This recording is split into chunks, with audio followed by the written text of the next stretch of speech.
আজকের ভিডিওতে আমরা নিফটি ও ব্যাংক নিফটির উইকলি রেঞ্জ নিয়ে চর্চা করব। সেই জন্য আমরা নিফটি ও ব্যাংক নিফটিতে উইকলি ক্যান্ডেল সিলেক্ট করে নিয়েছি। আগের সপ্তাহে আপনারা কি দেখেছেন, বাজার তলার দিকের জন্য চলা শুরু করলেও কখনো উপরে কখনো তলায় এইরকম করেই মুভমেন্ট হচ্ছিল। ফাইনালি শুক্রবার দিন একটা জ্যাকপট মুভ আপসাইডের দিকের জন্য এসেছে। বৃহস্পতিবার দিনের ভিডিওতে আপনাদের সাথে মেনশন করেও ছিলাম, থাম্বনেলের মধ্যেও লিখেছিলাম, বলেছিলাম যে একটা বড় সড়ো মুভমেন্ট কিন্তু আসতে চলেছে শুক্রবার দিনের জন্য। যারা যারা সেই দিনের ভিডিওটা দেখেছিলেন আশা করি ভালো উপকৃত হয়েছেন, বড় সড়ো মুভমেন্ট কিন্তু দেখতে পেয়েছেন। যাই হোক, সেগুলো হচ্ছে একটা ইন্টারনেট পার্ট, যেটা আগামী কালকের ভিডিওতে চর্চা করব। কিন্তু আজকের ভিডিওতে যদি উইকলি রেঞ্জ আপনাকে বুঝতে হয় যে কোন লেভেলটার উপর আপসাইডের দিকের জন্য বাজার চলবে বিগত কয়েক মাস, আর কোন রেঞ্জটা ব্রেক করলে বাজার তলার দিকের জন্য মুভ করবে আগামী কয়েক মাস, এই রেঞ্জটা এখানে সিলেক্ট করে রাখা আছে। যেটা হচ্ছে 24,600। এই রেঞ্জটার উপরে কন্টিনিউ সাস্টেন করতে শুরু করে, তাহলে ভেবে নেওয়া যাবে যে একটা রিটেস্টের পর এখান থেকে আপসাইডের দিকে মুভমেন্ট করবে এবং সেটা লাইভ হাইতে গিয়ে পৌঁছে যাবে। আর যদি কোনো কারণে দেখা যায় যে 22,182 এই রেঞ্জটা তলার দিকের জন্য ব্রেক করে দিচ্ছে, তাহলে কিন্তু ক্র্যাশের সম্মুখীন হতে পারে বাজার, সেটা কিন্তু ধরে নেওয়া যেতে পারে। হ্যাঁ, তার আগেও কিন্তু বেশ কিছু লেভেল আছে, আগে নয় মিনস হচ্ছে এই লেভেলটার তলাতে কিছু লেভেল আছে যেটা পর্যন্ত বাজার নেমে এসে সেখান থেকেও ঘুরতে পারে। যেটা হচ্ছে 21,750-এর কাছাকাছি থেকে 21,500 এই রেঞ্জটার মধ্যে, যেটা পর্যন্ত বাজার নেমে এসে ওখান থেকে তলা উপরের দিকের জন্য মুভ করতে পারে, কারণ সেখানেও একটা প্যাটার্ন তৈরি হতে পারে। আলটিমেট তার মানে হচ্ছে 22,182 এই লেভেলটা ব্রেক করলে 21,750 থেকে 500 এই রেঞ্জটার মধ্যে কিন্তু চলে আসতে পারে। আর ওই রেঞ্জটা ব্রেক করলে আপনার সাথে শেয়ার করাই আছে যে 19,500 কাছাকাছি পর্যন্ত বাজার নেমে আসতে পারে, সেটা ক্র্যাশ হিসাবে তো গণ্য করা হবে। এখন সিচুয়েশন কি, যে আগামী সপ্তাহে যেরকম ধরনের ট্রেড হতে চলেছে, আর বিগত সপ্তাহে যেটা আমরা দেখলাম এখানে একটা মুভমেন্ট যেমন ভাবে শুক্রবার দিন আপসাইডের দিকের জন্য দেখলাম, এটা থেকে ভরসা একটা আস্তে আস্তে জন্মাচ্ছে যে এখান থেকে হয়তো বাজার ঘুরে যাবে, কিন্তু নাও ঘুরতে পারে। কারণ ওয়ার্ল্ড অর্ডার অনুযায়ী কোনো একটা নেগেটিভ নিউজ যদি চলে আসে সেখানে নেগেটিভ ইম্প্যাক্ট পড়বেই, বা এমন কোনো খবর বেরিয়ে এলো সেখানে মার্কেটকে দুর্বল করতে পারে বা নেগেটিভ সেন্টিমেন্ট তৈরি হতে পারে, সেখানে মার্কেট হয়তো তলার দিকের জন্য মুভ করবে। আর যদি তলার দিকের জন্য মুভ করতেই হয় তাহলে এখানে নিউজের ভূমিকা থাকবে। এছাড়া কিন্তু নর্মালি এখান থেকে আস্তে আস্তে করে আপসাইডের দিকের জন্য মুভমেন্ট করা কিন্তু করবে, এটাই প্রাথমিকভাবে বোঝা যাচ্ছে। ব্যাংক নিফটির ক্ষেত্রে যদি এইরকমই উইকলি রেঞ্জ আপনারা দেখেন, তাহলে হচ্ছে 57,456 এই রেঞ্জটার উপরে যদি কন্টিনিউ সাস্টেন করতে শুরু করে দেয়, আপসাইডের দিকের জন্য আমরা দেখবো এবং লাইভ হাই হিসাবে দেখবো।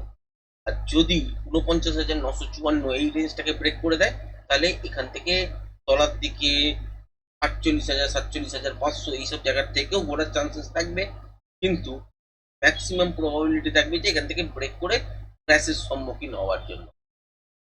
এবং সেটা গত সপ্তাহে আপনাদের সঙ্গে যেটা শেয়ার করেছি সেই লেভেলই কিন্তু ইনট্যাক্ট থাকবে। এবার আসি হচ্ছে আমরা ডেইলি টাইম ফ্রেম অনুযায়ী বাজার এখান থেকে কি বলতে চাইছে সেটা বোঝার চেষ্টা করব, আগামী সপ্তাহে কিরম ধরনের মুভমেন্ট হতে পারে সেটা দেখার চেষ্টা করব। এখানে কি দেখতে পাওয়া যাচ্ছে যে শুক্রবার দিন একটা বড় মুভমেন্ট হয়েছে, কিন্তু সুইং হাই আর সুইং লো এর বিচার যদি ধরেন তাহলে এখানে একটা সুইং হাই ছিল, এখানে একটা লো হয়েছে, আবার একটা সুইং হাই হয়েছে, তো আগের সুইং হাইটাকে ব্রেক করেনি, এখানে সুইং লোটাকে ব্রেক করেছে, আবার এখান থেকে আবার একটা নতুন হাই হয়েছে, আগের হাইটাকে ব্রেক করেনি কিন্তু লো হবার সময় নতুন লো তৈরি করেছে, এখান থেকে আপসাইডের দিকের জন্য মুভমেন্ট করার চেষ্টা করছে। এইটুকুনি পর্যন্ত যে কোনো মুহূর্তে এটা ঘুরতে পারে, কিন্তু সুইং হাই যদি দেখেন এগুলো হচ্ছে মেজর জায়গা, এটা হচ্ছে মেজর জায়গা যেখান থেকে আপসাইডের দিকের জন্য করার চান্স আস্তে আস্তে করে বাড়বে, সেটা হচ্ছে 24,100 এই লেভেলটার ওপর থেকে। তার আগে পর্যন্ত যদি দেখেন এখানেও একটা সুইং ছোট্টখাট্টো আছে, এটাকে কিন্তু ব্রেক করে দিয়েছে অলরেডি বাজার, এটা হচ্ছে 23,516। তো সোমবার দিনের বাজার অবভিয়াসলি আপনারা দেখবেন নিজের রেঞ্জ বাউন্ড টাইপেরই সিচুয়েশন থাকবে, সেখানে মাইনাসে বাজার চলে গেলেও ভয় পাওয়ার কিছু নেই, কারণ সেখানে বাজার কি কোথায় খুলছে কিরম ধরনের মুভমেন্ট হচ্ছে সেটা নিয়ে আগামীকালকের ভিডিওতে চর্চা করব। তো এটা উইকলি ভিডিও, এই জন্য এখান থেকে যদি বাজার তলার দিকের জন্য নেগেটিভে মানে মুভমেন্ট দেয় বা নেগেটিভে গিয়ে যদি বন্ধ দেয়, ভয় পাওয়ার কিছু নেই, কারণ টেস্ট বাজার করতেই পারে। করার পর যদি দেখেন যে আর তলার দিকের এই যে ব্রেক করছে না, যেটা হচ্ছে আমরা দেখেছি যে 23,070, 50 এইসব জায়গার কাছাকাছি, এটা আর ব্রেক করছে না, তাহলে কিন্তু এখান থেকে আস্তে আস্তে উপরের দিকে মুভমেন্ট করবে। তার জন্য এটা কোনো কারণ নয় যে এই 23,070 বা 23,100 পর্যন্ত হয়তো নেমে আসবে, এটা কোনো কারণ নয়। রিটেস্ট মানে হচ্ছে এখান থেকে তলার দিকের জন্য কিছুটা আসতে পারে, কতটা পর্যন্ত আসতে পারে, 23,500 পর্যন্ত আসতে পারে, 23,400 পর্যন্ত আসতে পারে, তারপর দেখবেন আবার আস্তে আস্তে করে উপরের দিকে ঘুরতে শুরু করে। এবার যদি দেখেন যে 24,089 এর ওপর কন্টিনিউ সাস্টেন করছে, তাহলে মিড টার্ম অনুযায়ী আপনারা দেখতে পাবেন যে 24,600 কাছাকাছি পর্যন্ত পৌঁছে যাবে, বা 600 কে যদি আপনারা দেখেন যে ব্রেক করেছে, তাহলে আগামী কয়েক মাস আপসাইডের দিকের জন্য কিন্তু দেখবেন, এবং লাইভ হাইটাও দেখবেন। এটাই বলার বক্তব্য। এবং ডেলি ফ্রেম অনুযায়ী জায়গাটা আপনাদের শেয়ার করলাম, সেটা হচ্ছে একটা মাইনর একটা রেজিস্ট্যান্স ছিল 23,516, এটাকে ব্রেক করেছে, ক্লোজিং দিয়েছে। এখন এই সপ্তাহে রিটেস্ট হওয়া উচিত, রিটেস্টের পর এখান থেকে আপসাইডের দিকের জন্য মুভমেন্ট দেওয়া উচিত। এবার এখান থেকে যদি উপরের দিকের জন্য দেখেন 24,089 বা 100-র ওপরে ভরসাটা একটু বাড়বে। তারপর নেক্সট সুইং এর দিকের জন্য টার্গেট হবে, যেটা হচ্ছে 24,480-82 থেকে 600 পর্যন্ত। এই জোনটার কাছাকাছি গিয়েও একবার বাজার ফাঁসবে। তো প্রত্যেকটা রেঞ্জের কাছাকাছি যাবার পর কখনো নেগেটিভ পজিটিভ আপনারা দেখবেন হয়তো। তো আলটিমেট উপরের দিকের জন্য সুইং হাই যদি ব্রেক করতে থাকে, আর সুইং ও যদি ডেলি ফ্রি হিসাবে যদি আর ব্রেক না করে, তাহলে মনে রাখবেন যে বাজার আস্তে আস্তে এখান থেকে উপরের দিকের জন্য ঘুরতে শুরু করবে। কনফার্মেশন কত পাবেন? অ্যাকচুয়ালি কনফার্মেশন পাবেন 24,600 এই রেঞ্জটার ওপর। মোটামুটি ভাবে কনফার্মেশন কখন পাবেন? 24,100 লেভেলটার ওপরে, তার সঙ্গে আওয়ারলি টাইম ফ্রেম, 5 মিনিটের টাইম ফ্রেম, এইগুলো মিলিয়ে কিন্তু ইন্ট্রাডে করতে হবে। এবার যদি দেখা যায় যে সুইং লো এইটা আবার ব্রেক করে দিয়েছে, ঠিক এই জায়গাটা, সেটা হচ্ছে 23,070, তাহলে তলার দিকে কিন্তু 22,600 পর্যন্ত নেমে আসার জায়গা আছে। আবার এই রেঞ্জটাকে ব্রেক করলে তলার দিকে কিন্তু 21,750 থেকে 500 এই রেঞ্জটা পর্যন্ত আসার জায়গা আছে। ফাইনালি এইটা ব্রেক করলে তখন তলার দিকের জন্য আমরা দেখব, এই হিসাবেই কিন্তু বাজার চলবে। ব্যাংক নিফটির ক্ষেত্রে যদি দেখেন, ব্যাংক নিফটির ক্ষেত্রেও হচ্ছে 57,456, এটা একটা উইকলি রেঞ্জ। আর তলার দিকে যদি দেখেন যে 49,954, এটাও একটা উইকলি রেঞ্জ। এই রেঞ্জটাকে ব্রেক করে উপরের দিকে যদি সাস্টেন করতে শুরু করে, তাহলে আপসাইডের দিকের জন্য মুভমেন্ট দেখতে পাবো। আবার যদি দেখে যায় যে 49,954 এই রেঞ্জটাকে ব্রেক করে সাস্টেন করছে, তাহলে আমরা নিচের দিকের জন্য দেখতে পাবো। এখান থেকে বাজার কি দেখতে পাচ্ছি আমরা ডেলি টাইম ফ্রেম অনুযায়ী, যে বাজার উপর থেকে তলার দিকের জন্য মুভ তো করেছিল, কিন্তু এখানে যদি খেয়াল করে দেখেন, এখানেও একটা কিন্তু সুইং লো তৈরি হয়েছিল, তারপরে একটা হাই তৈরি হয়েছে, তারপর আবার একটা লো তৈরি হয়েছে, সেই লোটা কিন্তু আগের লোটাকে ব্রেক করেনি। এখানে যে হাইটা দেখতে পাচ্ছি, সেটা হচ্ছে আগের দিনের হাইটাকে ব্রেক করে সাস্টেন করে গেছে। হতেই পারে সোমবার মঙ্গলবার পর্যন্ত তলার দিকের জন্য রিটেস্ট হতেই পারে, টেস্ট হবার পর এখান থেকে আবারও আপসাইডের দিকের জন্য মুভমেন্ট করতে পারে। ফাইনালি যদি দেখা যায় যে 57,456 এই রেঞ্জটাকে ব্রেক করে সাস্টেন করতে শুরু করে দিয়েছে, তাহলে কিন্তু এই সপ্তাহে ওপরের দিকের জন্য 58,500 পর্যন্ত যাওয়ার কিন্তু জায়গা তৈরি হয়ে যাবে। তার আগে যদি রিটেস্ট করতে গিয়েই দেখলেন যে তলার দিকের জন্য কিছুটা মুভমেন্ট হলো, এবং সেক্ষেত্রে দেখলেন যে 55,500 পর্যন্ত তলার দিকে রিটেস্ট করলো, তারপর আবার উপরের দিকের জন্য ঘোরা শুরু করলো, সেক্ষেত্রে কিন্তু উপরে ওই 58,500 পর্যন্ত টার্গেট থাকবে না।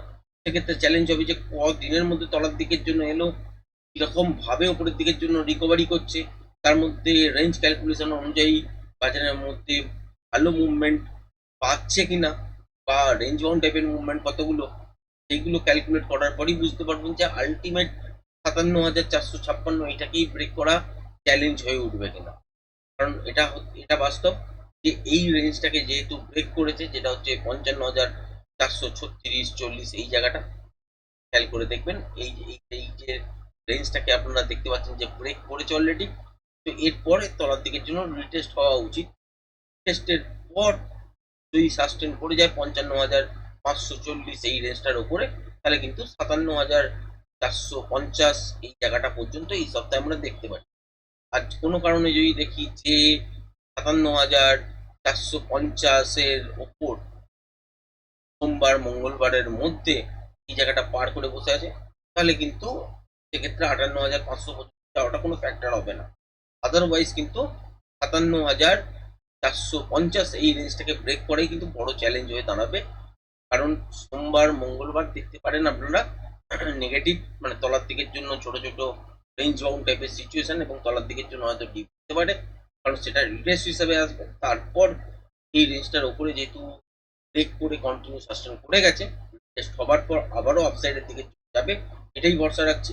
কিন্তু কনফার্মেশনের জায়গা কোন জায়গা সেটা আপনাদের সঙ্গে নিফটির ক্ষেত্রেও শেয়ার করলাম, ব্যাংক নিফটির ক্ষেত্রেও শেয়ার করলাম। এবং ব্যাংক নিফটির ক্ষেত্রে যদি দেখেন সেটা হচ্ছে 57,456, এটা হচ্ছে আসল জায়গা। তো এই জায়গাটা ব্রেক করে দেওয়া মানে হচ্ছে একটা বড় ফ্রেম অনুযায়ী একটা আপসাইডের দিকে মুভমেন্ট, এবং আগামী কয়েকটা মাস তাই হাই পর্যন্ত বাজারকে নিয়ে চলে যেতে পারে 57,450 এইটা ব্রেক করে শাসন করতে পারে। তাও তার আগে অনেক চ্যালেঞ্জ আসবে, যেটা কোনো রেজিস্ট্যান্সে হিট করে আবার তলার দিকের জন্য মুভ করবে। হয়তো এই সপ্তাহে দেখলেন যে প্রতিদিনই হয়তো রেঞ্জ বাউন্ড টাইপের বাজার হলো, আর প্রতিদিনই নেগেটিভ হলো, এবং ছোট ছোট করে মুভমেন্ট হলো। সেখানে হয়তো ইন্টারনেট ট্রেড ছোটখাটো হয়তো কোনো কোনো দিন বেরোলো, কোনো দিন হয়তো বেরোলোই না, কিন্তু আলটিমেট রিটেস্ট করার জন্য যে জায়গাটা পর্যন্ত দরকার সেটা পর্যন্তই এলো, কিন্তু এক সপ্তাহে কমপ্লিট হলো। আলটিমেট এক সপ্তাহ নেগেটিভ থাকলেও কিন্তু কোনো যায় আসে না, নেক্সট সপ্তাহে কিন্তু আবার পজিটিভ হয়। কারণ রিটেস্ট করার জায়গা যেটা সেটাও আপনার সাথে শেয়ার করলাম, 55,540-42 এই জায়গাটা ব্রেক করেছে। এত দূর পর্যন্ত মিনিমাম হওয়া উচিত, তলার দিকে 55,000 পর্যন্ত চলে আসতে পারে, সেটা তো কিন্তু কোনো সন্দেহ নেই। কিন্তু খেয়াল রাখতে হবে যে আগের যে সুইং লো আছে সেটা ব্রেক না করলেই হলো, এবং তার কাছাকাছি আশা করি আসবে না। মোটামুটি 55,000-55,500 কাছাকাছি পর্যন্ত রিটেস্ট করার পর আবারও আপসাইডের দিকের জন্য মুভমেন্ট করতে পারে। তাহলে কিন্তু নেক্সট সপ্তাহে সেক্ষেত্রে 57,450 ওইটা কাছাকাছি যাওয়াটাই চ্যালেঞ্জ হয়ে যাবে। যাই হোক, নিফটির ক্ষেত্রে যদি দেখেন সেই সেই একই সিচুয়েশন, যেটা হচ্ছে 23,516 এই পর্যন্ত মিনিমাম রিটেস্ট হয়ে যাওয়া উচিত। এরপরেও তলার দিকের জন্য হতে পারে সেটা 23,400 হতে পারে, 300 হতে পারে, কিন্তু 23,070 যে সুইং আছে এটাকে আর ব্রেক করা উচিত হবে না, বা এর কাছাকাছি একদম আসা উচিত হবে না। কিন্তু যদি তলার দিকে কিছুটা রিট্রেস করেও উপরের দিকের জন্য দেখেন যে এই সপ্তাহটা ছোট ছোট করে রিট্রেস করতে করতে 23,400 বা 23,500 পর্যন্তই এসছে, বা 400 পর্যন্ত এসছে, এত ছোট ছোট মুভমেন্ট হয়ে, তাহলেও খেয়াল রাখবেন যে নেক্সট উইকে কিন্তু উপরের দিকের জন্য বাউন্স করতে করে দিতে পারে সুইং হাইটা যখনই ব্রেক করবে। তো এইরকম ভাবেই ট্রেডিং সেট গুলোকে বুঝতে হয় যে আলটিমেট সিচুয়েশন কি, কোন দিকে চলছে। এবার যদি খেয়াল করে দেখেন এটা যেরকম ধরনের প্যাটার্ন তৈরি করতে যাচ্ছে, যদি আপসাইডের দিকের জন্য এখন যদি মুভমেন্টও হয়, আলটিমেট কিন্তু এটা বেয়ারিশ প্যাটার্ন তৈরি হচ্ছে, এটাও খেয়াল রাখবেন। কারণ যতক্ষণ না প্যাটার্ন শিখছেন, বা যারা যারা নতুন দেখছেন দেখেননি, তারা হয়তো বুঝতে পারবেন না, কিন্তু যারা টেকনিক্যালটা শিখেছেন তারা নিশ্চয়ই বুঝতে পারছেন। এটা যদি আপসাইডের দিকের জন্য এই মুহূর্তে প্রত্যেকটা রেঞ্জকে ব্রেক করে করে চলতে থাকে, তাহলে সেটা বিয়ারিশ প্যাটার্নই হচ্ছে, কিন্তু মুভমেন্টটা আপসাইডের দিকের জন্য আপনারা হয়তো দেখতে পাবেন। সেক্ষেত্রে প্রজেকশন লেভেল উপরের দিকের জন্যই দাঁড়াবে, এবং সেক্ষেত্রে আমরাও কিন্তু সুন্দর মুভমেন্ট এনজয় করতে পারবো। এরকম ধরনের মুভমেন্ট হচ্ছিল, তার থেকে হয়তো কিছুটা রিলিফ পাবো। বাট খবরের ইম্প্যাক্টের জন্য যদি দেখেন যে বড় সড়ো গ্যাপ আপ হয়ে যাচ্ছে প্রতিদিন, তাহলে সেখানে কিছু করার নেই, পুরো মুভমেন্টটা তো গ্যাপ আপেই খেয়ে নেবে, বা গ্যাপ ডাউন নেগেটিভ ইম্প্যাক্ট যদি দেখতে পান, তাহলে সেখানে তলার দিকের জন্য মুভমেন্ট করতে শুরু করছে। বড় সড়ো গ্যাপ ডাউন হয়ে যাওয়া মানেই হচ্ছে পুরো দিনের যে রেঞ্জটা কাজ করার জায়গা সেটা কিন্তু ওয়াইপ আউট হয়ে গেল গ্যাপ আপ গ্যাপ ডাউনের সঙ্গে। তারপর বাদ বাকি আর কিছু করে থাকে না, তখন কিন্তু ওই জিগজ্যাগ জিগজ্যাগ মুভমেন্টই কিন্তু করতে থাকে সারাদিন।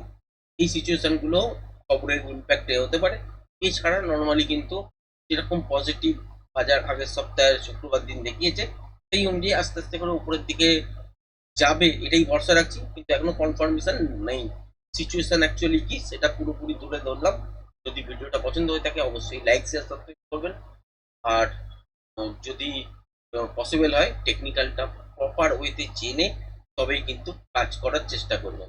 তো আজকের ভিডিওটা এই পর্যন্ত রাখলাম। ধন্যবাদ।